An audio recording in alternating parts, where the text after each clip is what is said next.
Hello everyone, welcome back. So this is our third video on our so-called series Basic Mathematical Tools. पहले दो video में क्या देखा था हमने? पहले वीडियो में जस्ट फंक्शन को डिफाइन करा था, समझा था कि फंक्शन क्या होता है। दूसरे वीडियो में हमने देखा कि डिफरेंट मैथमेटिकल फंक्शंस, उनके ग्राफ्स और डोमेन और रेंजेस की बात करी। तो उसमें जो हमने सबसे इम्पॉर्टेंट मैथमेटिकल फंक्शन छोड़ा था वो क्या था? ट्रिगोनोमेट्री। तो उसी को आज डिस्कस करेंगे। और आज हम लोग क्या डिस्कस करेंगे? बस और बस बेसिक ट्रिगोनोमेट्री। ट्रिगोनोमेट्री बहुत ही वास्ट टॉपिक है और बहुत ही बड़ा टॉपिक है। इसका बस यहीं पे बस ट्रिगोनोमेट्री आपने पढ़ लिया, यहीं पे यूज नहीं है, बहुत जगह पर यूज है। और कुछ क्यूरियस बच्चे जो क्वेश्चन पूछते हैं कि हाँ पढ़ते क्यों हैं, उसका भी जवाब देने का मैं ट्राई करूँगा। आप देखना आपको कितना समझ में आता है। और साथ ही ट्रिगोनोमेट्री पे हम लोग दो वीडियो बनाएंगे। तो आज जो है हम लोग बस और बस बेसिक ट्रिगोनोमेट्री पे फोकस्ड रहेंगे और अगले वीडियो में भी ट्रिगोनोमेट्री पर ही बात करेंगे। और वहाँ पर हम लोग क्या बात करेंगे? ट्रिगोनोमेट्रिक फंक्शन के ग्राफ्स, उनके डोमेन और उनके रेंजेस के बारे में। ऐसा इसलिए कर रहे हैं क्योंकि हमें थोड़ा सा, बहुत ज़्यादा नहीं, पहले ही पढ़ा था कि बेसिक मैथमेटिकल टूल पढ़ रहे हैं हम लोग। मैथ्स की उन चीज़ों को हम लोग सीखेंगे जिससे फिजिक्स में हमारा काम आसान होगा। तो उस दूसरे वीडियो में हम लोग ट्रिगोनोमेट्रिक फंक्शन के ग्राफ, डोमेन, रेंज तो देखेंगे ही, थोड़ा सा इंट्रोडक्शन देखेंगे किसका? इनवर्स ट्रिगोनोमेट्रिक फंक्शन का। और उनके ग्राफ्स भी देख लेंगे और उनके डोमेन रेंजेस भी देख लेंगे। इसीलिए दो वीडियो में हम जो है इसको कवर करेंगे। सो अब हम लोग डिफाइन करने जा रहे हैं without wasting any time trigonometry को। तो ट्रिगोनोमेट्री जो है, शुरुआती वीडियो में ये बताया था बेसिक मैथमेटिकल टूल पार्ट 1 में क्या कि ट्रिगोनोमेट्री भी एक मैथमेटिकल फंक्शन है। फंक्शन क्या होता है अब सबको क्लियर हो जाना चाहिए। तो ट्रिगोनोमेट्री वो मैथमेटिकल फंक्शन है जिसका एक स्पेसिफिक यूज है, एक सिग्निफिकेंट यूज होगा उसका। और वो यूज क्या है पहले समझते हैं फिर लिखेंगे। ट्रिगोनोमेट्री वो स्पेसिफिक मैथमेटिकल फंक्शन है जिसका यूज कहाँ कहाँ पे आता है? जब हमें एंगल्स मेजर करने की बात करना पड़े और डिस्टेंसेस मेजर करने का प्रॉब्लम इनकाउंटर हो, वहाँ पर किसका रोल आ जाएगा? ट्रिगोनोमेट्री का। So now we are going to define trigonometry. क्या है trigonometry? Trigonometry is a specific mathematical function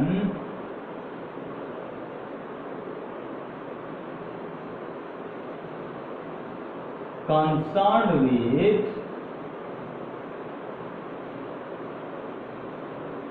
angles and their applications। क्या है हमारा ट्रिगोनोमेट्री? ट्रिगोनोमेट्री में हम एंगल का मतलब बेसिकली होता है डायरेक्शन, बस। सो ट्रिगोनोमेट्री वो स्पेसिफिक मैथमेटिकल फंक्शन है जिसमें हम लोग एंगल और डिस्टेंस रिलेटेड प्रॉब्लम्स को टैकल करते हैं। और इनवर्स ट्रिग्नोमेट्री के लिए अलग वीडियो बनाने का ये भी रीजन है कि कैलकुलस में भी बहुत काम आसान करता है हमारा इनवर्स ट्रिग्नोमेट्री, ठीक है।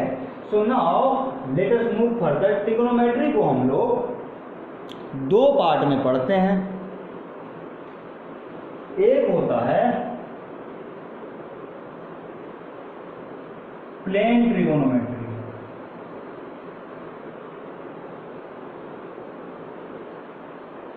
दूसरा होता है स्फेरिकल ट्रिगोनोमेट्री। ठीक है, तो प्लेन ट्रिगोनोमेट्री क्या है? जब हमारे पास कौन सा प्रॉब्लम आया?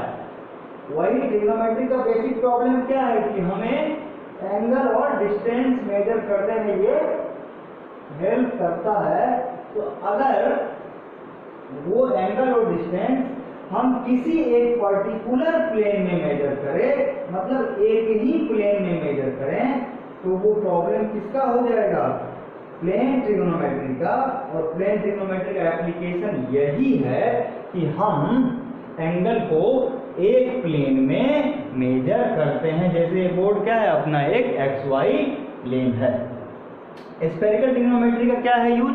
स्फेरिकल ट्रिग्नोमेट्री को हम लोग स्फेरिकल ट्रिग्नोमेट्री से हम लोग वही जो प्रॉब्लम है अपना एंगल और डिस्टेंस मेजर करने का, वो अगर 3 डायमेंशनल स्पेस के मोर देन 1 प्लेन में अगर प्रॉब्लम इनकाउंटर हो तो वहां पर किसका हेल्प लेंगे? इसका, स्फेरिकल ट्रिगोनोमेट्री का। सो प्लेन ट्रिग्नोमेट्री का मतलब क्या है? Application to problems of measurement. क्या मेजर करते हैं? वही एंगल और डिस्टेंस, मेजरमेंट इन 1 प्लेन। लेकिन यही जब एप्लीकेशन कहां पे बात करें हम,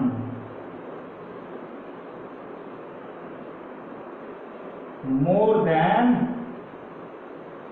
एप्लीकेशन टू प्रॉब्लम। आपको क्लियर होना चाहिए प्रॉब्लम क्या है कि एंगल और डिस्टेंस को मेजर करते हैं, तो लिख कर टाइम बर्बाद करने की कोई मतलब नहीं है। So application to problems in more than 1 plane of 3 dimensional space. अब ये जो actual day to day life के फिजिकल प्रॉब्लम्स को हम लोग जो इनकाउंटर होता है उसको हम लोग स्फेरिकल ट्रिग्नोमेट्री से ही उसको एलिमिनेट करते हैं। लेकिन हमें बस प्लेन ट्रिग्नोमेट्री पर ही फोकस्ड रहना है। तो ये क्या है? ये वो थ्योरीज हैं, वो कंसेप्ट हैं जिनसे आप पेपर निकालोगे। लेकिन ये यूजलेस नहीं है, बस पेपर ही निकालने के लिए नहीं पढ़ना होता है। ये आपको अगर ये हजम होगा तभी जाकर इनके प्रॉब्लम्स को आप टैकल आउट कर दोगे। इसी का एप्लीकेशन या मॉडिफिकेशन है ये स्फेरिकल ट्रिगोनोमेट्री। सो अब जो कुछ क्यूरियस स्टूडेंट्स पूछते हैं कि हाँ पढ़ क्यों रहे हैं, तो उसको मैं समझाने की कोशिश करता हूँ, 2-4 एग्जाम्पल देने की कोशिश करता हूँ, आप समझने की कोशिश करना। एप्लीकेशन जो है इसका बहुत ही इंपॉर्टेंट फील्ड्स में है। पहला है एस्ट्रोनॉमी में, दूसरा है मैप मेकिंग, मानचित्र, और सर्वेइंग में एक्सेट्रा। ठीक है, अब ये एस्ट्रोनॉमी आपके सिलेबस का पार्ट नहीं है, लेकिन अब यहाँ पे आ गया है तो थोड़ा बहुत बात करेंगे। यहाँ पे पॉइंट ओरिएंटेड रहेंगे और इसके बारे में थोड़ा बहुत बात और कहाँ करेंगे जब अपना फिजिक्स से स्टार्ट होगा। तो एस्ट्रोनॉमी क्या है? ये जो आप सुनते हो कि चांद, सितारों, ग्रहों की चाल, ढाल, दिशा, उनके बारे में पढ़ाई और उनके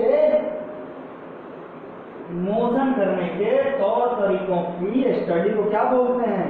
एस्ट्रोनॉमी बोलते हैं। तो चांद, सितारे, ग्रह क्या एक ही सीधी लाइन में ही चलेंगे? वो आड़े टेढ़े तिरछे किसी भी एंगल पे जा सकते हैं। और स्टार्टिंग में ही क्या बताया था? एंगल मतलब डायरेक्शन होता है। अब एस्ट्रोनॉमी और एस्ट्रोलॉजी 2 चीजें हैं, ध्यान से सुनिएगा। आगे थोड़ा बहुत और बात करेंगे जब फिजिक्स स्टार्ट होगा। एस्ट्रोनॉमी और एस्ट्रोलॉजी 2 चीजें हैं, लेकिन मोटा मोटा ही बता रहा हूँ। एस्ट्रोनॉमी को आप बोल दो फिजिक्स या लॉजिकल या कंसेप्चुअल, और एस्ट्रोलॉजी क्या है? मैथमेटिक्स है बेसिकली।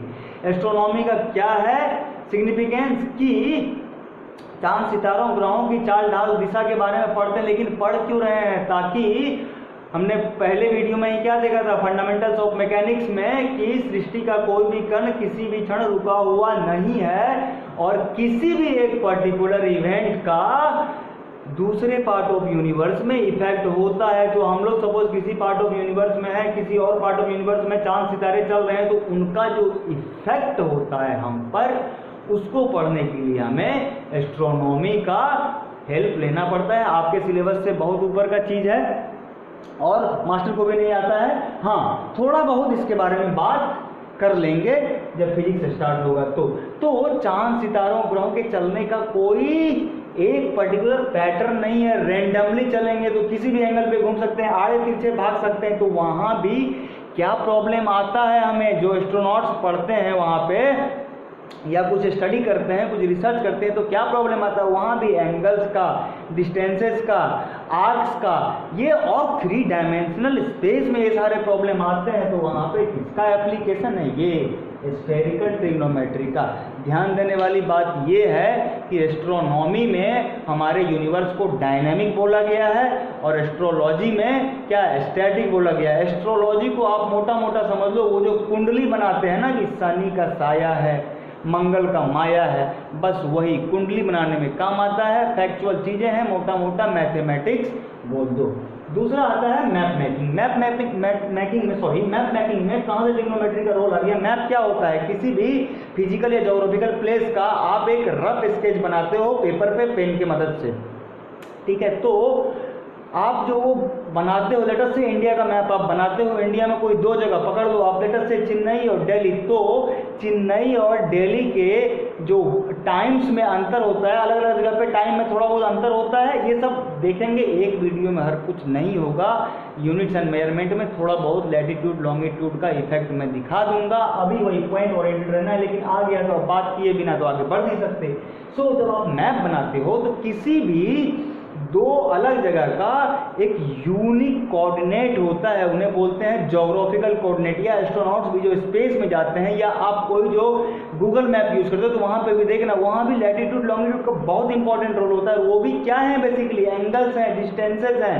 तो जहाँ एंगल डिस्टेंस आया, कौन आ जाएगा पिक्चर में? ट्रिगोनोमेट्री, ठीक है? लैटिट्यूड लॉन्गिट्यूड का क्या एप्लीकेशन है कि ये सिर्फ अलग अलग जगह पे जो अलग अलग टाइम होता है उसी को नहीं बताता है, ज्योग्राफिकल कंडीशंस को भी बताता है। अलग अलग जगह पे वेदर कंडीशन जो है ये सब आपको समझ में आएगा। थोड़ा बहुत आपको बताऊंगा, आपके सिलेबस का पार्ट नहीं है, कब जब हीट ट्रांसफर पढ़ेंगे हम लोग फिजिक्स स्टार्ट होने के बाद तब। तो यहाँ पर भी ट्रिग्नोमेट्री का काम आ गया है। तीसरा है सर्वेइंग। सर्वे का मतलब क्या समझते हो? लेटर से गवर्नमेंट जो है पॉपुलेशन सर्वे करती है या करवाती है। तो सर्वे में का मतलब होता क्या है कि बीते दिनों में यहाँ का क्या पॉपुलेशन था, अब यहाँ का क्या पॉपुलेशन है। या कोई और सर्वे होता है कि बीते दिनों में किसी एक पर्टिकुलर जगह का क्या हालत था, अभी क्या हालत है, कितना विकास हुआ है, कितना गर्त में गया है। लेकिन ये सर्वेइंग वो सर्वेइंग नहीं है जो आप समझ रहे हो। ये वो सर्वेइंग है जो सिविल इंजीनियरिंग वाले को पढ़ना होता है। आपके लेवल पे समझाना मुश्किल है, मैं कोशिश करता हूँ समझाने की, आप समझने की कोशिश करना।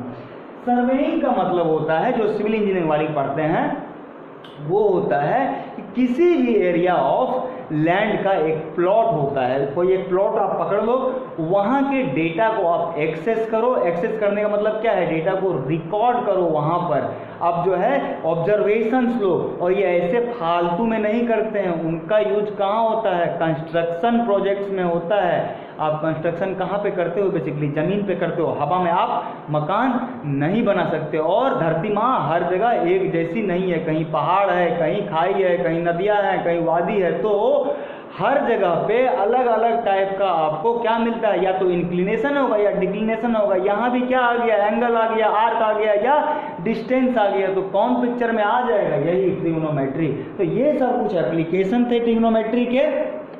इससे डिटेल में क्यूरियोसिटी या तो आप खुद से पूरा करना या अपने मैथ्स वाले टीचर से पूछ लेना। अब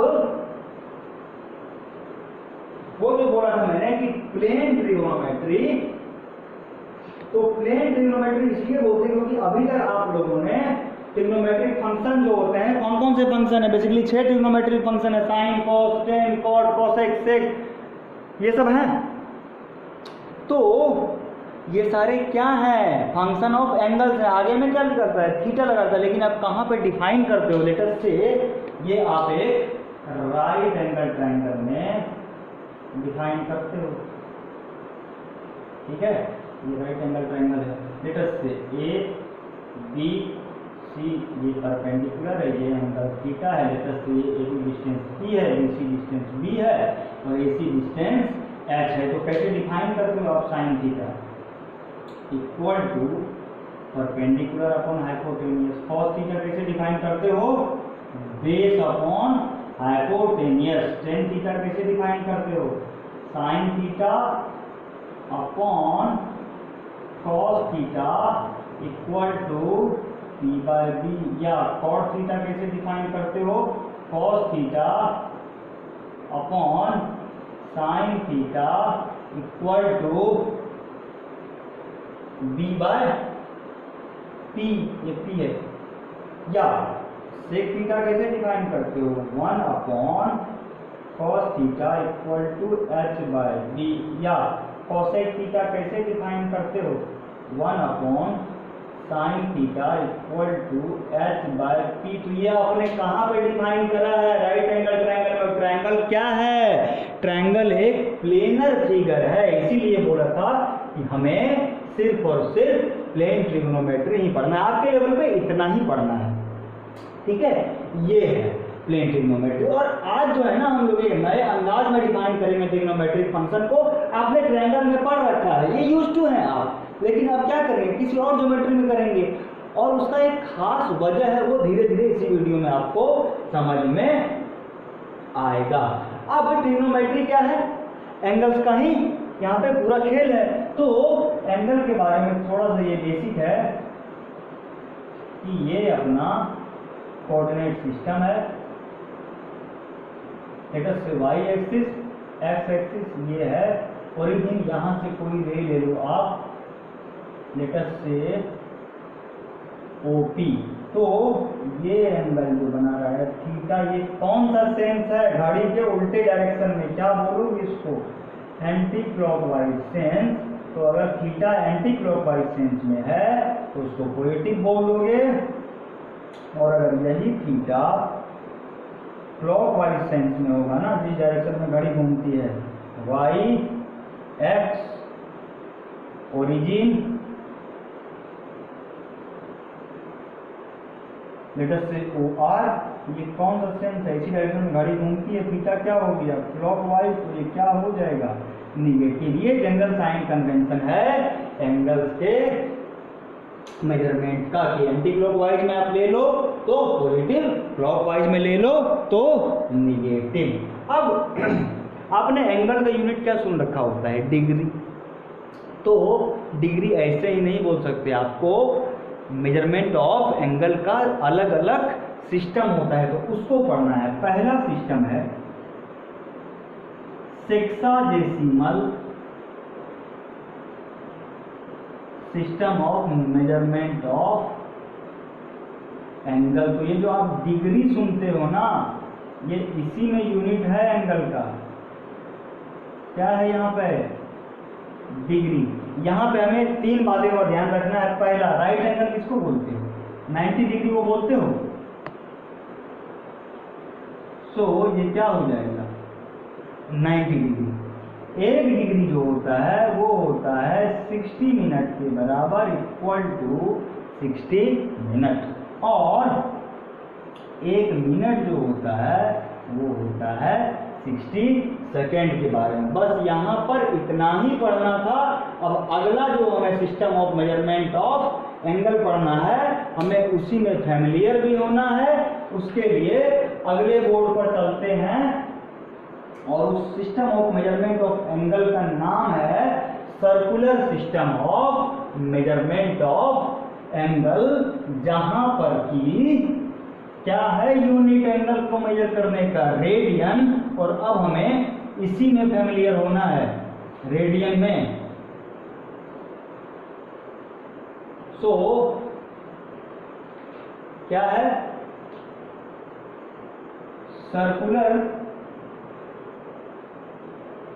सिस्टम ऑफ या मेजरमेंट ऑफ एंगल तो अंडरस्टूड ही, इसमें जो यूनिट होता है ना वो होता है रेडियन। अब सबसे पहले रेडियन एक नया यूनिट है, तो एक रेडियन का पहले डेफिनेशन मैं समझाने की कोशिश करता हूं, फिर अंग्रेजी डेफिनेशन लिखवा दूंगा। वीडियो ये भी बड़ा होगा, फंडामेंटल में टाइम लगता है, आपको मानो 2 बार में देखना, 3 बार में देखना, लेकिन एक वीडियो में जो जाएगा तो इन्फॉर्मेशन आपके लिए सटीक होगा। सबसे पहले क्या है एक रेडियन, तो ध्यान से सुनिएगा। एक रेडियन वो एंगल है जो किसी भी सर्कल का, सर्कुलर सिस्टम है तो ज्योमेट्री क्या होगा, सर्कल होगा। सो एक रेडियन वो एंगल है जो किसी भी सर्कल में कोई भी एक पर्टिकुलर आर्क सेंटर पे सबस्टेंड करता है, और शर्त ये है कि उस आर्क का लेंथ कितना होना चाहिए, रेडियस ऑफ सर्कल के बराबर होना चाहिए, तब उस एंगल को आप बोल दोगे कि कौन सा एंगल है, एक रेडियन। RAD से डिनोट करते हैं, क्या है, angle subtended by an arc length at the center of circle equal to its radius। Circular system है तो सर्कल बनाएंगे, तो ये सर्कल आपने बना दिया, लेटर से ये सर्कल का सेंटर है, ओ से डिनोट किया, तो ये जो होगा ये क्या होगा, रेडियस ऑफ सर्कल होगा, और ये भी रेडियस ऑफ सर्कल होगा। लेटर से ये है थीटा, और क्लियर हो जाना चाहिए कि एंटी क्लॉकवाइज सेंस में मेजर करेंगे, ये भी रेडियस, ये भी रेडियस। लेटर से ये है बी, ये है ए, तो वो जो आर्क बोला था, आर्क क्या होगा, यही ए बी, ये वाला। तो अब ध्यान से सुनिएगा, एंगल का डेफिनेशन क्या है, ये है थीटा इक्वल टू क्या, arc A B upon radius, ठीक है, ये है। अब अगर थीटा को एक रेडियन होना पड़ेगा तो यही आर्क लेंथ कितना हो जाएगा, लेटर से 1 radian equal to arc length कितना हो जाएगा, upon equal to radius of circle, और अपॉन आर्क का पीरियड कितना आ जाएगा, 1 रेडियन आ जाएगा। ये है इसका डेफिनेशन, किसका, 1 रेडियन का। सो अब हमें इसी में फैमिलियर भी होना है, सर्कुलर सिस्टम में या रेडियन में। सो अब हम लोग आगे चलते हैं,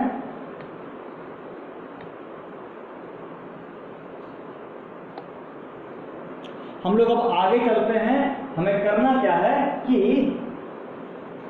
एक यूनिट हमने पढ़ा रेडियन, एक यूनिट पढ़ा डिग्री, तो हमें इन दोनों में रिलेशन निकालना है ताकि हम लोग कंपैरिजन कर सके। और कभी कोई पूछ देता है कन्वर्ट करो, अगर ये पार्टिकल इस सर्कल के एक चक्कर लगे से बी से चला, वापस घूम के बी पे आ गया, तो क्या बोलोगे, पार्टिकल ने एक रिवॉल्यूशन मारा है, इसमें कितना एंगल घूमेगा, ये 360,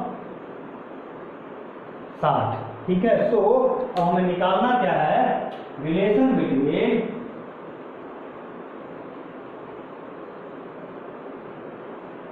डिग्री एंड रेडियन, ये निकालना है। अब इसको तो हमने फिक्स से बोल दिया कि एक रिवॉल्यूशन में 360 डिग्री, मैथमेटिकली क्या बोलेंगे, सर्कल के सेंटर पे कितना एंगल होता है, टोटल 360 डिग्री। इसको हमें डिराइव करने के लिए लेटर से आपने सेम सर्कल लिया,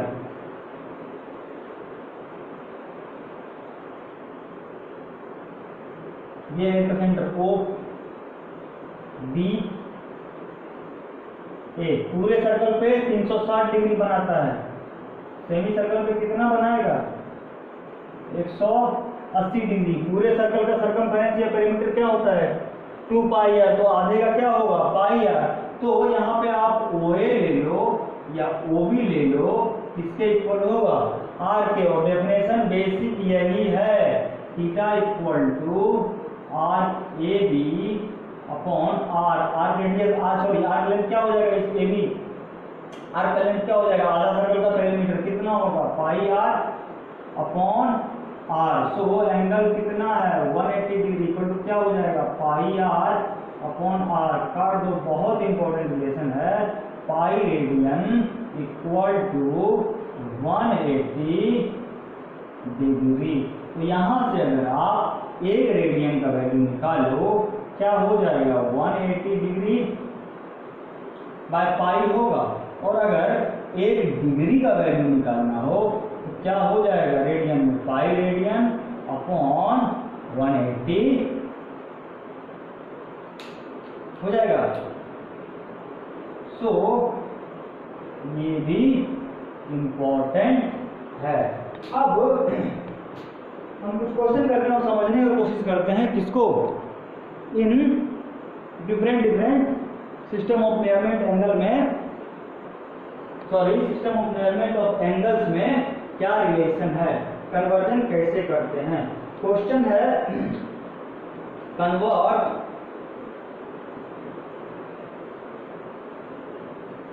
40 डिग्री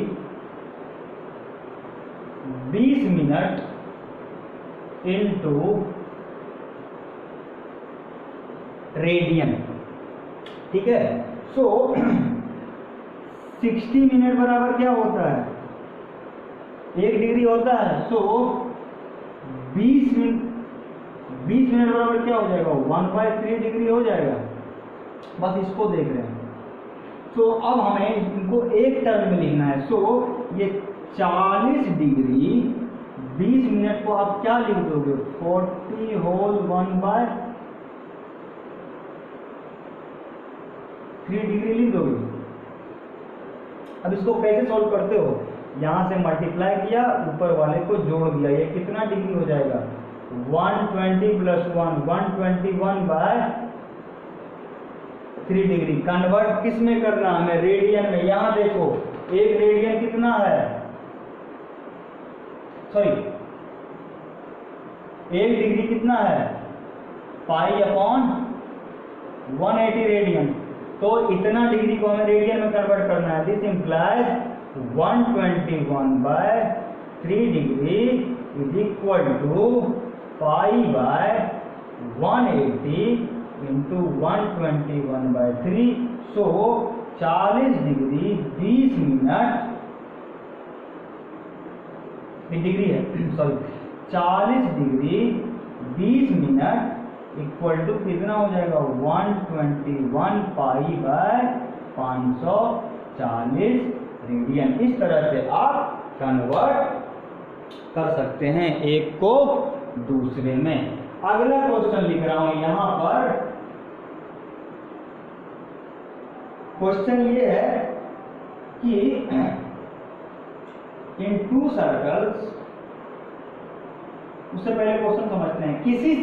किन्हीं 2 सर्कल में 2 सेम आर्क लेंथ को कंसीडर किया गया है, लेकिन देखा क्या गया है कि सेम आर्क लेंथ जो है सेंटर ऑफ सर्कल पे अलग अलग एंगल सब्सटेंड कर रहे हैं। तो इसका मतलब क्या होगा रेडियस उनका अलग अलग होगा, तो वही उनके रेडियस का रेशियो निकालना है। सो इन 2 सर्कल आर्क लेंथ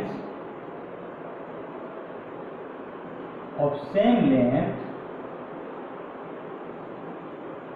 subtends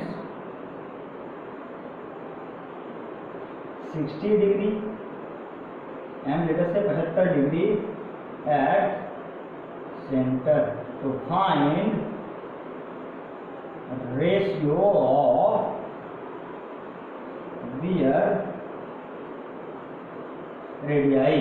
ये है इनके रेडियस का रेशियो निकालना है। अच्छा, यहाँ जो बताया था अभी मैंने कि ये अगर आर्क लेंथ ए बी है, इसको अगर हम लोग एल से डिनोट करें तो थीटा क्या हो जाएगा, एल बाई आर हो जाएगा। यहाँ से एल क्या हो जाएगा, आर थीटा हो जाएगा। तो इसी का यहाँ पर यूज करेंगे।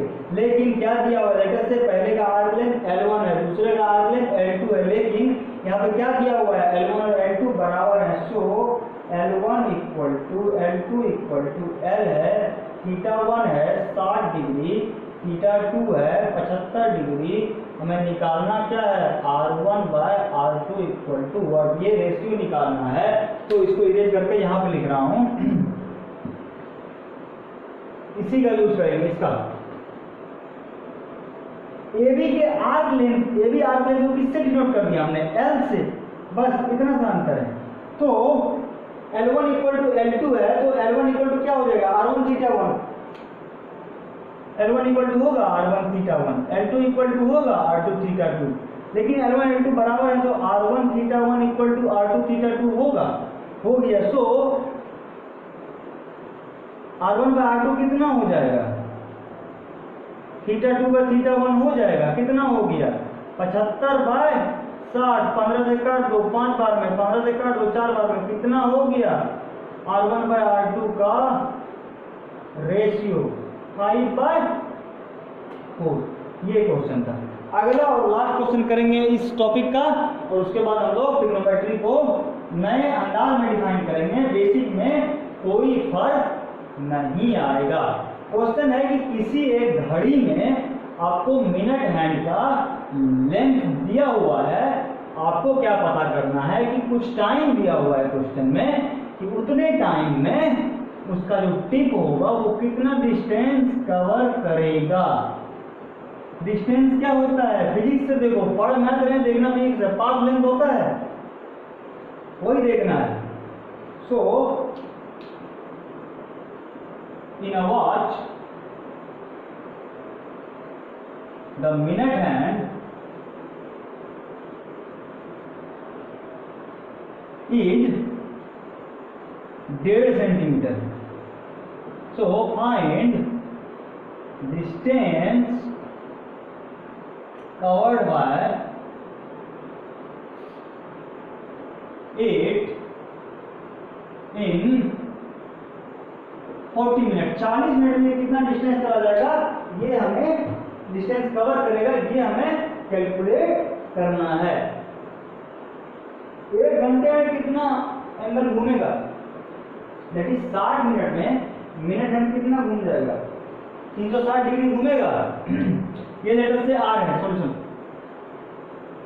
आर कितना दिया हुआ है, 1.5 सेंटीमीटर। सो 60 मिनट में 360 डिग्री घूमेगा। 40 मिनट, 1 मिनट में कितना घूमेगा, 360 बाय 60 कितना, 6 डिग्री घूम गया। सो 40 मिनट में कितना घूमेगा, ये 6 into 40, this is equal to 240 degree घूम गया एंगल। अब हमें डिस्टेंस कैलकुलेट करना, और क्या बोला था कि रेडियन में फैमिलियर होना है हमें। सो अब 1 रेडियन बराबर कितना होता है, सॉरी 1 डिग्री बराबर कितना होता है,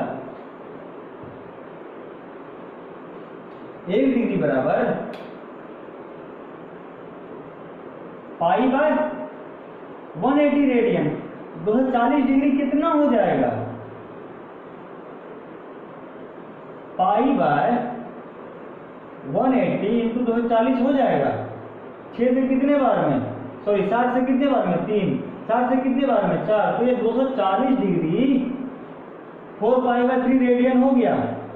अब एंगल पता है, रेडियस पता है, नहीं निकाल लोगे आर्क लेंथ या डिस्टेंस, क्या हो जाता है, L equal to R theta. So L equal to कितना हो जाएगा, 1.5 इंटू 4 पाई बाय 3, डेसिमल उड़ा दिया, नीचे में आ गया 10, 3 से कितने बार में कट गया, 5 बार में, 5 से 10 2 बार में, 2 से ये 2 बार में। सो ये डिस्टेंस कितना हो गया, या पाथ लेंथ कितना हो गया, 2 पाई इक्वल टू 2 इंटू 3.14, इसलिए L कितना हो जाएगा, 6.28। क्या मतलब है इस बात का कि 40 मिनट में टिप जो होगा मिनट हैंड का इतना डिस्टेंस कवर कर लेगा।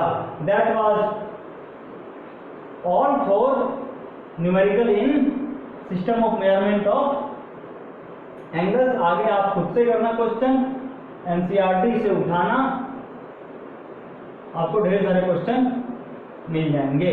अब हम लोग डिफाइन करने जा रहे हैं ट्रिग्नोमेट्री को एक नए ज्योमेट्री में, और उस ज्योमेट्री को बोलते हैं यूनिट सर्कल।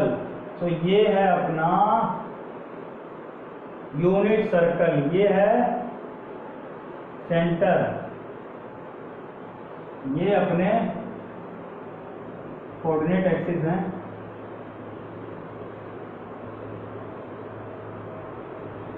ये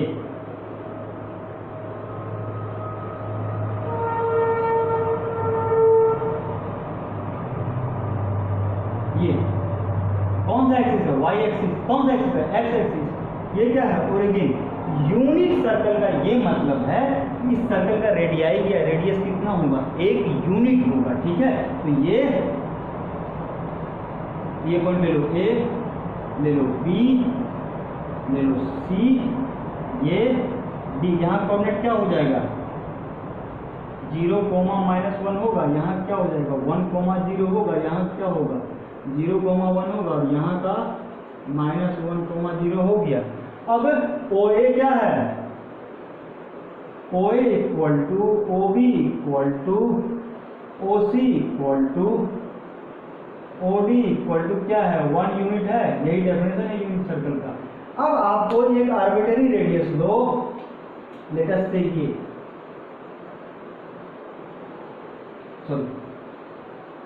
ये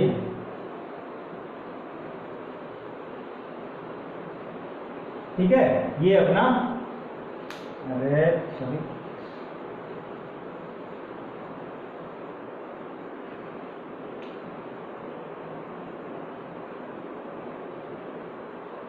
ये, और यही है वो एंगल किस सेंस में, एंटी क्लॉकवाइज सेंस में। लेटर से ये पॉइंट क्या है, P, यहाँ कोऑर्डिनेट क्या होगा x, y। आपको अगर यहाँ पे ट्रिग्नोमेट्रिक फंक्शन डिफाइन करना है, और इसका एक सेंस ये है कि आप जब राइट एंगल ट्रायंगल डिफाइन करते हो तो आप एक ही क्वाड्रेंट में बात करते हो, लेकिन यहाँ पर हमें चारों क्वाड्रेंट में बात करना है। और इसके बाद जस्ट पढ़ेंगे all school to college rule, जब आपको क्लियर होगा। तो अगर आपको यहाँ पे ट्रिग्नोमेट्रिक फंक्शन डिफाइन करना, आप क्या करो, एक परपेंडिकुलर डालो एक्स एक्सिस पे, ये परपेंडिकुलर रेडियस से ये पॉइंट P है, तो ये Q है, ये क्या हो जाएगा y, और ये distance x, that is PQ equal to y, OQ equal to x, और OP भी क्या हो जाएगा 1 ही हो जाएगा, यूनिट सर्कल है। तो अब ये भी राइट एंगल ट्रायंगल है, और यहाँ पर हमें अगर ट्रिग्नोमेट्रिक फंक्शन डिफाइन करना है, सबसे पहले किसको डिफाइन करेंगे, साइन थीटा को। और वो तब कितना है, वो परपेंडिकुलर अपॉन हाइपोटेनियस। तो परपेंडिकुलर क्या हो जाएगा PQ, हाइपोटेनियस क्या हो जाएगा OP। तो यहाँ पर अगर इन राइट एंगल ट्रायंगल, कौन सा राइट एंगल ट्रायंगल, OPQ,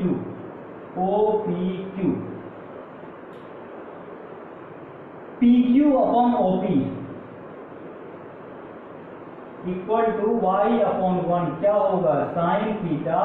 यहाँ से क्या हो गया, y equal to sine theta. इसी राइट एंगल ट्रायंगल में आपको डिफाइन करो cos थीटा क्या होगा, b upon h, that is OQ upon OP equal to x upon 1 equal to क्या हो जाएगा, ये cos theta. This implies x equal to क्या हो गया, cos थीटा। तो यूनिट सर्कल का एक डेफिनेशन ये भी है कि रेडियस तो 1 होगा ही होगा, लेकिन आप इसके सरकमफेरेंस से, एक सरकमफेरेंस के किसी भी आर्बिट्ररी पॉइंट से अगर परपेंडिकुलर डालो x एक्सिस पे, तो यहाँ का कोऑर्डिनेट क्या हो जाएगा, cos theta coma sin theta. x क्या है cos थीटा, y क्या है sin थीटा, ठीक है।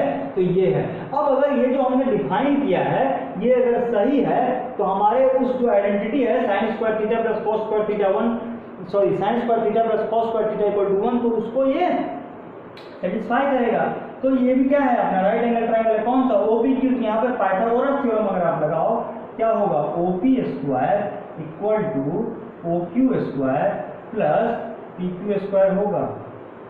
ओ पी स्क्वायर क्या हो जाएगा 1 स्क्वायर, ओ क्यू क्या है x square plus P Q क्या है वाई स्क्वायर, एक्स क्या है कॉस थीटा, वाई क्या है साइन थीटा, एक्स स्क्वायर क्या हो जाएगा cos square theta plus sine square theta equal to 1। तो यस, ये जो हमने किया है वो सही है, कोई दिक्कत नहीं है। आगे समझ में आएगा आपको कि ये क्यों सर्कल में डिफाइन कर रहे हैं, यूनिट सर्कल में। अब आपने 6 ट्रिग्नोमेट्रिक फंक्शन के डिफरेंट वैल्यू ऑफ थीटा का वैल्यू घोंट के रखा होता है, लेकिन आपने कहाँ तक घोटा होता है 90 डिग्री तक। तो जो पता है आपको उसको लिखो, साइन 0 क्या होता है 0, कॉस 0 1, कॉस 90 क्या बोला था π/2 कितना 0। अच्छा, उससे पहले अगर यहाँ पे a to b में आप देखो तो थीटा 0 से 90 के बीच में होगा।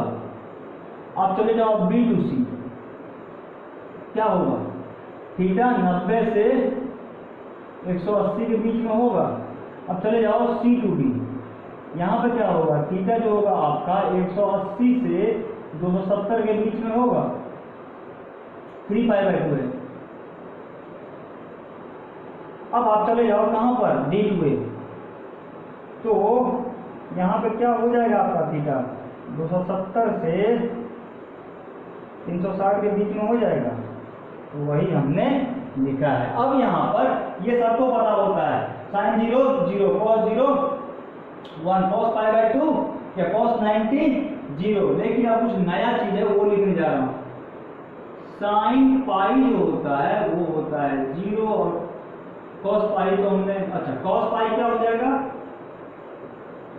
-1। अब हम लोग कुछ जनरलाइज फॉर्मूला बनाने जा रहे हैं, उसके बाद सारे रिमेनिंग ट्रिग्नोमेट्रिक फंक्शन जो है उसको हम लोग डिफाइन करेंगे। अगर साइन थीटा 0 है तो ये क्या बताएगा थीटा इक्वल टू n पाई है, दैट इज मल्टीपल ऑफ पाई है, पाई हो 2 पाई हो 3 पाई हो 4 पाई हो, जहां पर ये n क्या है इंटीजर है। और अगर cos थीटा आपका 0 है तो थीटा क्या हो जाएगा 2n + 1 into π/2 n belongs to z। ये 2n + 1 देख के परेशान नहीं होना है, जनरलाइज फॉर्मूला है। इसमें आपने n को 0 पुट करा, कितना मिल जाएगा आपको थीटा 90 डिग्री, n को 1 पुट करेंगे 270 डिग्री। इसी तरह से आप चलते चले जाओ। अब अगर sign theta cos theta defined है, टेन थीटा डिफाइंड होगा यहाँ पे, क्योंकि टेन थीटा क्या होता है sine theta by cos theta. अब अगर ये डिफाइंड है तो इसको नॉट डिफाइंड कौन करेगा, जब कॉस थीटा 0 हो जाए तो यहाँ पर थीटा को क्या नहीं होना पड़ेगा 2n + 1 इंटू π/2। ये डेफिनेशन है टेन थीटा का। क्यों, क्योंकि जब यहाँ पे cos थीटा 0 होगा ये क्या हो जाएगा इनफाइनाइट हो जाएगा, ये नॉट डिफाइंड हो जाएगा। अब अगर cos थीटा आपको डिफाइन करना हो, क्या होता है cos theta upon sine theta, ये भी वेल डिफाइंड है क्योंकि sine theta cos theta defined है। इसको नॉट डिफाइंड कौन करेगा, साइन थीटा जब 0 हो जाए तो थीटा को यहाँ पर क्या नहीं होना पड़ेगा n पाई। अब अगर आप सेक थीटा डिफाइन करो, क्या होता है 1 cos थीटा। सो इसको नॉट डिफाइन कौन करेगा, cos अगर 0 हो जाए, cos थीटा का वैल्यू 0 हो जाए तो यहाँ भी थीटा को क्या नहीं होना पड़ेगा 2n + 1 इंटू π/2। लास्ट है cosec थीटा, क्या होता है 1 साइन थीटा। इसको नॉट डिफाइन कौन करेगा, यही साइन थीटा जब 0 हो जाए कि क्या नहीं होना पड़ेगा थीटा को, theta is not equal to n pi. अब एक होता है all school to college rule है। देखो से ये अपना कोऑर्डिनेट सिस्टम है,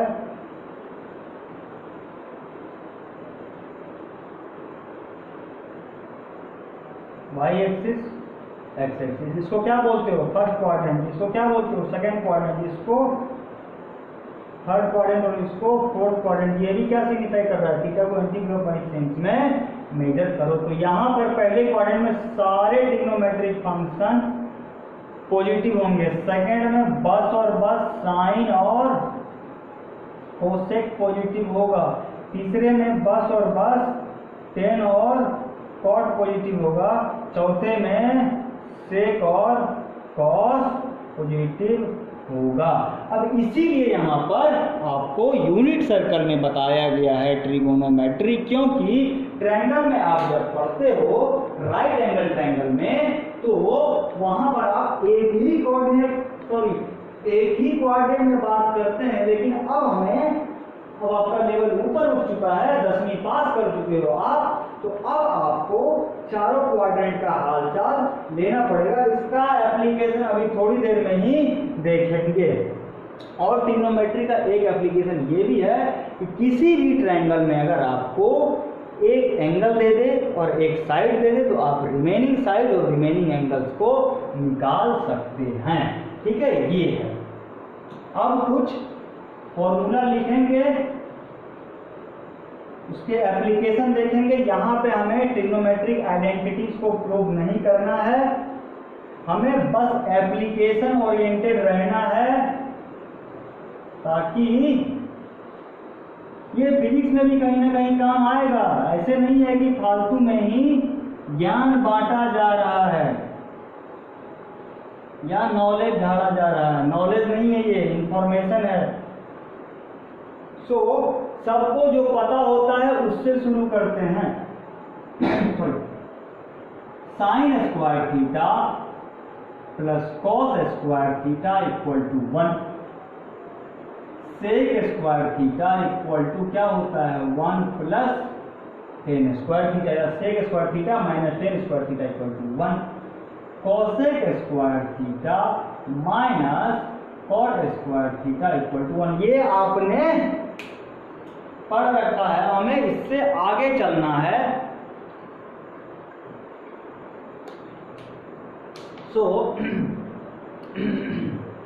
उससे आगे चलते हैं।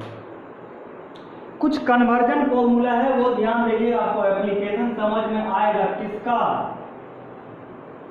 यही all school to college rule का। पहला है cos π/2,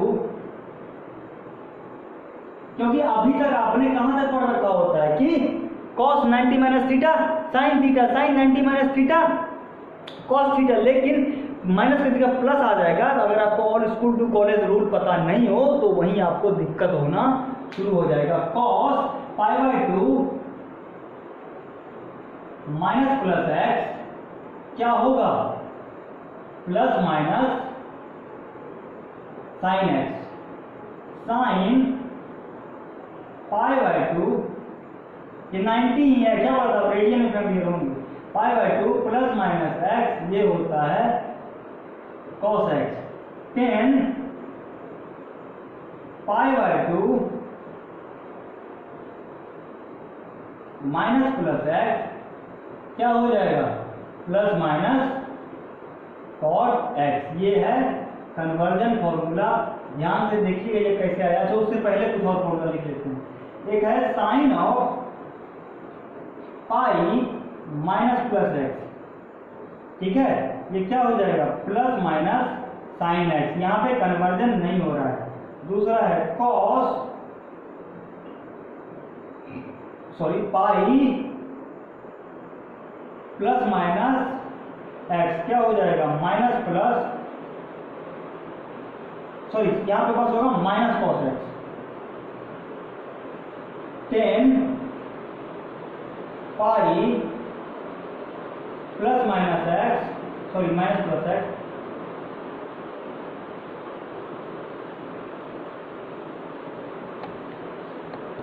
so 10 of pi plus minus x is equal two plus minus 10x। अब कैसे आया है वो समझने की कोशिश करते हैं। आपने ये पढ़ रखा होता है cos π/2 minus x equal to sine x, कोई दिक्कत नहीं होता है यहाँ तक किसी को, ठीक है। अब यहाँ पर देखो cos π/2 प्लस एक्स क्या हो गया माइनस साइन एक्स। लेकिन क्या पढ़ा था हमने कि जैसे ये पाई बाय 2 से कुछ ना कुछ माइनस करेंगे तो पहले क्वाड्रेंट में ही रहेगा, बताया था थीटा का वैल्यू अलग अलग क्वाड्रेंट्स के लिए। अब तो यहाँ पे प्लस रह गया, कोई दिक्कत नहीं है क्योंकि पहले क्वाड्रेंट में सारे पॉजिटिव हैं। अब अगर cos pi by 2 plus x कर रहे हो तो माइनस साइन एक्स आ रहा है, जबकि साइन ये कहाँ जाएगा सेकंड क्वाड्रेंट में जाएगा, लेकिन साइन एक्स तो सेकंड क्वाड्रेंट में पॉजिटिव है नहीं, ये कन्वर्जन है। एक्चुअल में क्या था cos था, ये रूप लिया है cos, तो साइन ने रूप लिया है cos का, तो cos के हिसाब से ही बात होगा और यहाँ पर ये निगेटिव हो जाएगा। अब आपने साइन पाई बाय 2 प्लस किया तो क्या आ गया cos x ही आया, लेकिन दूसरे क्वाड्रेंट में तो cos निगेटिव होता है नहीं बे, ये cos किसका रूप लिया है साइन का, तो बात साइन के हिसाब से होगी। अब यहाँ पे आपने माइनस किया तो वो तो आपने 10वीं तक पढ़ी रखा है कि sine 90 minus theta cos theta. ध्यान देने वाला बात यहाँ पर था कि आपने साइन पाई बाय 2 में कुछ ना कुछ ऐड किया, ये इसका रूप बदला है, था कौन ये साइन का, तो बात साइन के हिसाब से होगा, ये है बेसिक। अब देखो tan pi by 2 minus x, ये तो पता है कि tan 90 minus theta cos theta, कोई दिक्कत नहीं है। अब जैसे ही आपने प्लस किया कौन से क्वाड्रेंट में रुक गया सेकंड क्वाड्रेंट में, और सेकंड क्वाड्रेंट में tan निगेटिव है, साइन और कोसेक ही पॉजिटिव है, तो tan निगेटिव तो उसका कन्वर्जन भी निगेटिव। अब देखो sine pi minus plus x हो गया plus minus sine x, sine pi, pi कौन से क्वाड्रेंट में सेकंड क्वाड्रेंट में, आपने कुछ ना कुछ घटाया वहीं पे रह गया तो प्लस साइन एक्स आ गया। अब जब साइन पाई में आपने कुछ ना कुछ ऐड करा है तो कौन से क्वाड्रेंट में जाएगा थर्ड क्वाड्रेंट में, थर्ड क्वाड्रेंट में कौन पॉजिटिव है बस और बस tan और cos, तो साइन निगेटिव। अब देखो cos pi plus minus x, cos में आपने ऐड किया तो पाई में ऐड किया, कहाँ गया थर्ड क्वाड्रेंट में, थर्ड क्वाड्रेंट में कौन पॉजिटिव tan और cos, तो cos निगेटिव ही हो जाएगा, ये कन्वर्जन फॉर्मूला नहीं है। अब साइन 2 पाई में ऐड करो 3 पाई में या मल्टीपल पाई में कुछ चेंज नहीं आएगा, रूप नहीं बदलेगा, सेम रहेगा। तो यहाँ पर cos में आपने कुछ ना कुछ घटाया है, कहाँ आ गया सेकंड क्वाड्रेंट में, लेकिन सेकंड क्वाड्रेंट में कौन पॉजिटिव है साइन और कोसेक, इसलिए यहाँ पर निगेटिव साइन ही होगा। अब tan पाई में आपने कुछ ना कुछ ऐड किया, कौन से क्वाड्रेंट में पाई से कुछ ना कुछ ऐड करोगे कौन से क्वाड्रेंट में, थर्ड क्वाड्रेंट में, थर्ड में tan पॉजिटिव है तो यहाँ पर पॉजिटिव आ गया, लेकिन आपने पाई में से कुछ ना कुछ माइनस करा है तो क्या हो गया यहाँ पर सेकंड क्वाड्रेंट में गया, सेकंड में बस साइन और कोसेक पॉजिटिव है तो ये निगेटिव हो गया कौन tan x। अब इनके एप्लीकेशन को देखो तब कुछ समझ में आएगा, ऐसे फॉर्मूला ढूंढने से कुछ नहीं होगा। आपको निकालना है वैल्यू cos 150 डिग्री का, ये मैं कराऊंगा, और निकालना है साइन 765 डिग्री का, ये भी मैं कराऊंगा। आपको करके लाना है या करना है खुद से tan 19 पाई बाय 3। आंसर मैं इसका अभी ही बता दे रहा हूँ, √3 है, आप ले आना कब इन दोनों को समझने के बाद। cos 150 इसको क्या लिखोगे cos ऑफ 180 माइनस क्या 30 डिग्री लिख दोगे, cos पाई माइनस थीटा कितना होता है माइनस cos थीटा कितना हो गया माइनस cos 30 कितना हो गया -√3/2। यहाँ आओ साइन 765 को क्या लिख दोगे साइन 720 प्लस 45 लिख दोगे, लिख दो, या इसी को क्या लिख सकते हो साइन ऑफ 4 पाई प्लस 45 लिख सकते हो।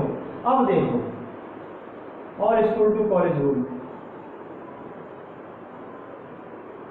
ये कितना घूम गया 360, हमें घूमना कितना है 720, फिर घुमाओ कहाँ आ गए फोर्थ क्वाड्रेंट में। अब आपने 45 ऐड करा, कहाँ आएगा यहाँ कहीं आएगा थीटा, तो पहले क्वाड्रेंट में कौन है सारे ही पॉजिटिव है, तो ये वैल्यू क्या हो जाएगा साइन 45 ये क्या हो जाएगा 1/√2। यही चीज अगर यहाँ पे बनाओ आप कितना 180 तो आएगा, इसमें कुछ ना कुछ माइनस करा तो यहीं पे आएगा, और यहाँ पे कॉस क्या है निगेटिव है, ठीक है। इसको आप लिख लेना 6 पाई प्लस पाई बाय 3 आपको आंसर आ जाएगा।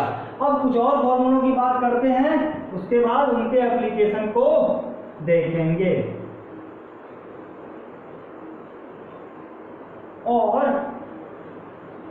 बस एप्लीकेशन बेस भी रहेगा, बाकी ग्राफ अगले वीडियो में। डोमेन रेंज है sine of a plus minus B, ये होता है sine a cos b plus minus cos a sine b। दूसरा cos of a plus minus b, ये होता है cos a cos b, sign उलट जाएगा minus plus sine a sine b। तीसरा tan of a plus minus b, ये हो जाएगा tan a plus minus tan b upon 1, फिर नीचे उलट जाएगा minus plus ten a into ten b। अब कुछ क्यूरियस स्टूडेंट्स के लिए कॉट का फॉर्मूला मैं बता दे रहा हूँ। अगर आपसे पूछ they caught of a plus minus b, तो क्या होता है, इसका रेसिप्रोकल होता है, रेसिप्रोकल ऊपर आ जाएगा, ये 1 उधर चला जाएगा, क्या हो जाएगा कॉट a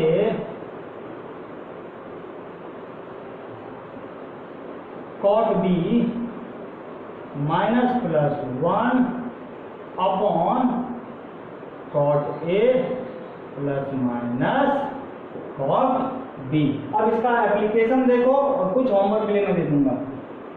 पहला आपको निकालना है साइन 75 डिग्री का वैल्यू। क्या लिखोगे इसको, साइन 45 प्लस 30 लिख दोगे। साइन a प्लस b पे तोड़ो, क्या हो जाएगा साइन 45 कॉस 30 कॉस 45 है साइन 30 हो जाएगा। तो क्या होगा sine 45 1/√2 into cos 30 √3/2 plus cos 45 1/√2 into sine 30 1/2 2√2 LCM आ गया, ये क्या हो जाएगा √3 प्लस 1/2√2। किसका वैल्यू है, साइन 75 डिग्री का वैल्यू है। अगला क्वेश्चन अगले बोर्ड पे देखते हैं।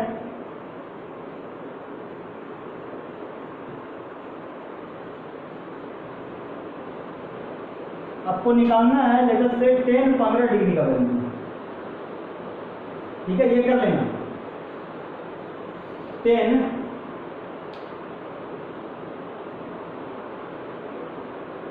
15 डिग्री। क्या लिखोगे इसको, 10 ऑफ 45 माइनस 30 लिख दोगे, लिख दिया। क्या लिखोगे 10 a प्लस b पे तोड़ो, 10 45 minus 10 30 upon 1 minus sorry plus minus है ना 10 45 इंटू 10 30, ये क्या होगा 1 minus 1/√3 upon 1 plus 1 into 1/√3 that is 1/√3। ये जब आप करोगे क्या हो जाएगा √3 माइनस 1/√3 इंटू √3/√3 प्लस 1, काट पीट दो, क्या हो जाएगा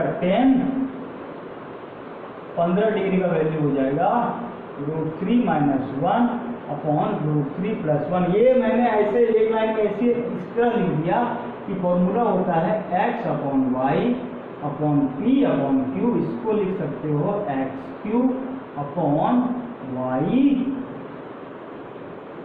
p, ये होता है, ठीक है। अब आगे चलते हैं, आपको सॉल्व करके क्या लाना है, साइन 15 डिग्री का वैल्यू और 75 डिग्री का वैल्यू। आंसर है इसका √3 माइनस 1/2√2। इसका है क्या हो जाएगा, जस्ट इसको उल्टा दो, √3 प्लस 1/√3 माइनस 1। आप इसको सॉल्व करना, सारे कंसेप्ट क्लियर हो जाएंगे। अब आगे कुछ और फॉर्मूलों की बात करेंगे, फिर हम लोग आज रुक जाएंगे। और जो फॉर्मूला बच जाएगा वो अगले वीडियो में देख लेंगे। इसको बोलते हैं मल्टीपल एंगल फॉर्मूला। अच्छा उससे पहले है साइन ऑफ माइनस एक्स होता है minus sine X, cos of minus X होता है minus cos X, tan of minus X होता है minus tan X, cot of minus X होता है minus cot X, sec of minus X होता है सेक एक्स, और ये कॉस एक्स ही होगा सेक एक्स, और कॉसेक ऑफ माइनस एक्स होता है कॉसेक एक्स। ये मैथ्स वाले से पूछना क्या होता है इवन और फंक्शन, नहीं तो वीडियो और हेवी हो जाएगा। कभी ना कभी मैं बता दूंगा इसको, आप उसके लिए परेशान मत रहो। आज जो चीज़ कवर करनी है वो हमारा छूट जाएगा, ठीक है। तो अब अगले फॉर्मूलों पे चलते हैं। ये सब साइन, टेन, कॉट और कॉसेक ये सारे क्या हैं, ऑड फंक्शंस हैं, और इसीलिए ये निगेटिव आ जा रहा है साइन ऑफ माइनस एक्स। और कॉस और सेक क्या है, इवन फंक्शन है, तो इसीलिए ये माइनस के बदले में माइनस भी लगा रहे हो तो भी प्लस ही आ रहा है। So sine of minus X क्या हो गया, minus sine X, cos of minus X क्या हो गया, cos X, tan of minus X क्या हो गया, minus tan X, cot of minus X क्या हो गया, माइनस कॉट एक्स, और सेक ऑफ माइनस एक्स क्या हो जाएगा, सेक एक्स, और ये सॉरी यहाँ पे हो जाएगा माइनस कॉसेक एक्स। अब वो जो बोला था कि इवन और ऑड फंक्शन, वो आप मैथ्स वाले से पूछना डिटेल में, लेकिन वो ये होता है कि अगर F of minus x equal to F X है, मतलब माइनस से कोई फर्क नहीं पड़ रहा है, तो इस टाइप ऑफ फंक्शन को बोलते हैं इवन फंक्शन। और F of minus x equal to minus F X है, तो इसी को बोलते हैं ऑड फंक्शन। ये आप मैथ्स वाले से पूछना, और आगे मैं आपको बता दूंगा इस सीरीज में कभी न कभी, आज लेकिन इसको डिस्कस नहीं कर सकते हैं। सो अब आगे चलते हैं हम लोग मल्टीपल एंगल फॉर्मूला पे और उनके एप्लीकेशंस को देखेंगे। वही साइन 2 थीटा कॉस 3 थीटा ये सब वाला उनको देखेंगे और उनके एप्लीकेशन देखेंगे। पहले ही बताया हमें आइडेंटिटी नहीं प्रूव करनी। सो पहला फॉर्मूला है मल्टीपल एंगल फॉर्मूला में sine 2 theta equal to 2 sine theta cos theta equal to 2 tan theta upon 1 plus 10 square theta. एक का प्रूफ मैं बता रहा हूँ, बाकी का आप कर देना, प्रोसीजर सेम रहेगा। इसको लिखोगे आप साइन थीटा प्लस थीटा, ये क्या हो जाएगा sign theta cos theta, cos theta sine theta, कितना आ गया 2 साइन थीटा कॉस थीटा, पहला वाला आ गया। दूसरे के लिए क्या करो आप, इसके ऊपर नीचे कॉस थीटा से मल्टीप्लाई और डिवाइड करो, that is 2 sine theta cos theta upon cos theta into cos theta. बस इसको देखो, ये क्या हो जाएगा टेन थीटा हो जाएगा, और ये क्या हो जाएगा कॉस का थीटा हो जाएगा। सो ये कितना हो जाएगा 2 tan theta into cos square theta. अब इसको क्या लिखोगे, इसको अगर नीचे लेके आ जाओगे तो नीचे क्या आ जाएगा सेक स्क्वायर थीटा, तो ये क्या हो जाएगा 2 tan theta upon sec square theta, और यही क्या हो जाएगा 2 tan theta upon 1 plus 10 square theta. अगला मल्टीपल एंगल फॉर्मूला है cos 2 थीटा का, ये है अपना काम का ये। सो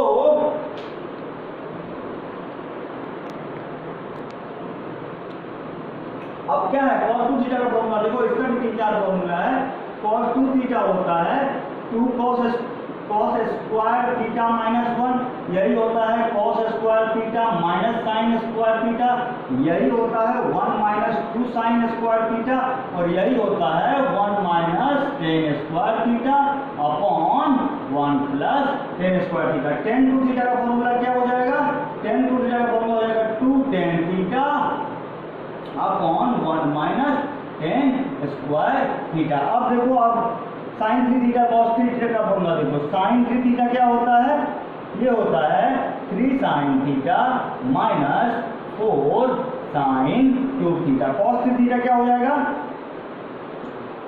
4 cos cube theta minus 3 cos theta. अब आता है tan 3 थीटा का फॉर्मूला, वो होता है 3 tan theta minus tan cube theta upon 1 minus 3 tan square theta. आज इतने ही फॉर्मूला की बात करें जो कि हमें एप्लीकेशन भी देखना है, बाकी का बचा हुआ फॉर्मूला अगले वीडियो में देखेंगे लास्ट में। और शुरू कहाँ से करेंगे, वही साइन और कॉस के ग्राफ से, that is sine trigonometric function के ग्राफ से, और इनवर्स ट्रिग्नोमेट्री थोड़ा बहुत देखेंगे और बचे हुए फॉर्मूलों को देख लेंगे। क्वेश्चन है थोड़ा अजीबोगरीब क्वेश्चन है, मैं समझाने की कोशिश करूंगा, आप समझना। और यही सारे फॉर्मूलों पर यहाँ पे एप्लीकेशन आपको देखने को मिलेगा। सो क्वेश्चन है, आपको निकालना है साइन 18 डिग्री का वैल्यू, दूसरा क्वेश्चन है कॉस 36 डिग्री का वैल्यू। तो देखना इसको कैसे करते हैं। आप ले लो किसको, साइन 18 डिग्री को। सो साइन 18 डिग्री को हम लोग सॉल्व कर रहे हैं। तो आप क्या ले लो, थीटा को 18 डिग्री बोल दो, थीटा को 18 डिग्री बोलेंगे, जैसे 90 डिग्री बराबर कितना हो जाएगा, 5 थीटा हो जाएगा, 5 थीटा बराबर 90 डिग्री। अब इसको तोड़ो उन फॉर्मूले में जो अभी आपने मल्टीपल एंगल फॉर्मूला पढ़ा था, जाने पहचाने फॉर्मूला में। यहाँ से क्या हो जाएगा, 2 theta equal to 90 minus 3 theta हो जाएगा, हो गया। आप कोई ऐसा मत सोच लेना कि theta equal to 90 minus 4 theta. तो आपको साइन 4 थीटा या कॉस 4 थीटा का फॉर्मूला पता होना चाहिए, मुझे नहीं पता है, आप पता कर लेना। सो अब दोनों तरफ क्या ले लो, साइन ले लो, sine 2 theta equal to sine of 90 minus 3 theta हो गया।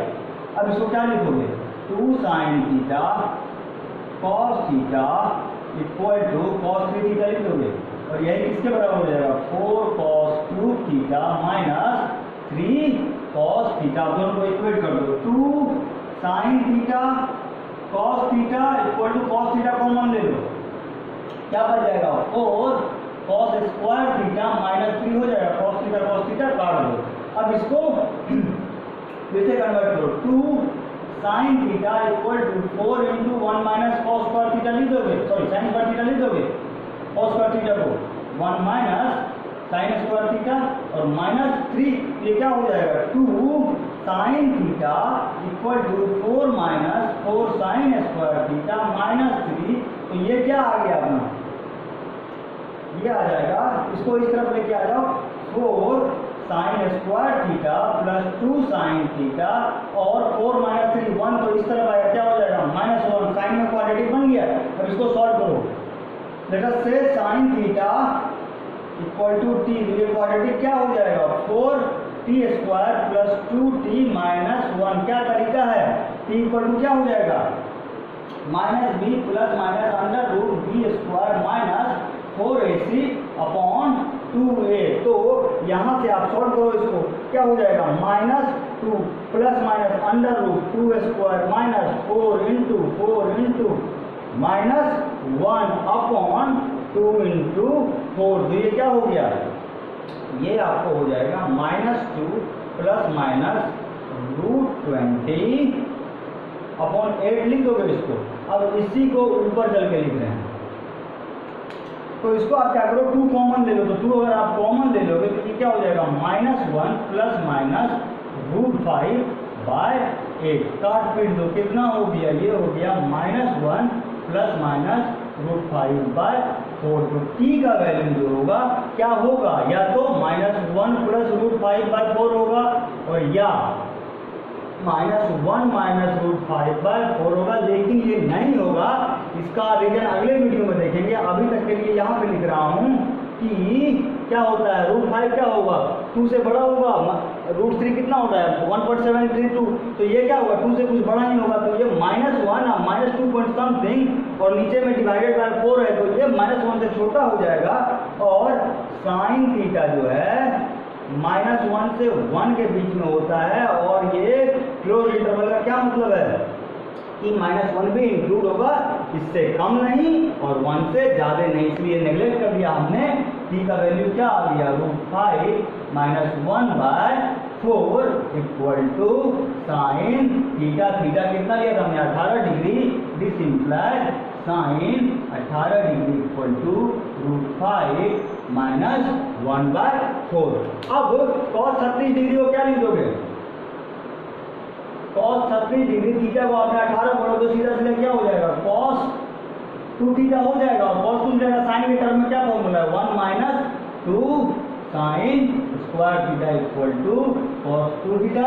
यहाँ से सॉल्व कर देना, आंसर मुझे याद नहीं है, आपको समझ में आ जाएगा। आज के वीडियो के लिए इतना ही, बाकी बहुत जल्द मिलते हैं अगले वीडियो में, वहाँ पे हम लोग देख लेंगे ट्रिग्नोमेट्री, इनवर्स ट्रिग्नोमेट्री, और हो सके तो कर दो लाइक सब्सक्राइब। इसके बाद नहीं बोलूँगा, ये लास्ट बोल रहा हूँ। Take care, bye.